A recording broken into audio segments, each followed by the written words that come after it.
Yung nga sabi ko sa kanila grabe pulido. Ang linis Yan. ng gawa nila. Guys, so hello Madlang Pick Up. So live po ulit tayo kay Binyan Laguna.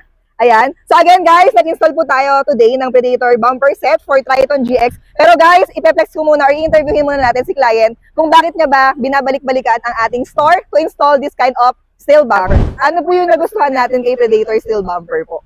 So una-una, of course, yung itsura niya, ang ganda.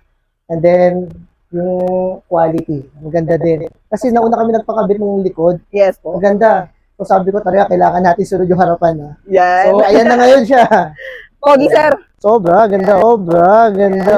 Kami kasi, ako si Mrs. Pali, ako name ko pala si Jojo, Mrs. Cathy. Opo. We are Campski Adventure. So, we are more on camping and same time mag-overland. So, mo naman yung itsura, ganda. Diba? So guys, narinig nyo naman. Yung sabi ko sa kanila grabe pulido. Ang linis Yan. ng gawa nila. So like sir, para sa atin. 3? 3. Di ba? 3. So thank you Sir Jojo. Yes, Thank you yes. po. Thank you, ma'am. So ayun guys, narinig nyo naman honest review sa ating dear client. And now, ipeplex po natin ang ating Predator steel bumper sa ating Triton GX po variant. So again guys, ang ating Triton GX variant is solid steel guys, hindi yan plastic. At the same time guys, ang ating Predator steel bumper is hindi lang basta forma. May tibay link siya, mas aggressive tingnan, and guys, mas sag or rug yung dating ng ride nyo. Safe. At the same time guys, meron na rin siyang inclusion na shackle,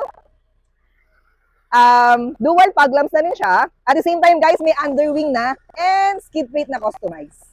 Diba? So hindi lang po safety yung ina-assure namin sa inyo, dagdag investment din guys kasi nga guys, 'di ba? Ito po yung araw-araw na kasama nyo sa travel. So again po, sa mga naghahanap diyan ng subok na sa masa, trusted na ng mga client, guys, message lang kayo sa ating page, Rollbar Trucks Off-Road PH Binyan Laguna Branch. And guys, at the same time, marami pa pong pinakabit sa atin si client like ang ating Predator front bumper. And dito tayo. So ang ating Predator rear bumper naman po na meron na rin siyang abang sa pinaka-tow hitch niya and abang na rin siya if ever na magpapalagay si sir ng sensor like that, meron na siyang lagayan dyan. So magiging plug and play na lang siya. Meron na rin siyang inclusion ng mga ilaw and reverse light. At the same time guys, may shackle na rin pang hila. Yarn. So tara, sa unahan ulit tayo. So again po, ayan o, kita nyo naman yung setup ni client. Meron na rin siyang black steel bed cover. Ayan, so complete setup yan guys. For shoutout po sa mga nagka-camp dyan. Huwag kayong mahiya, mag-message na lang kayo sa ating FB page sa mga good deals natin guys and promises po. Marami pa. Guys, live na live tayo dito kay Rollbar Trucks Binyan Laguna Branch. And guys, open tayo Monday to Sunday. Yun lang guys. Thank you for watching po.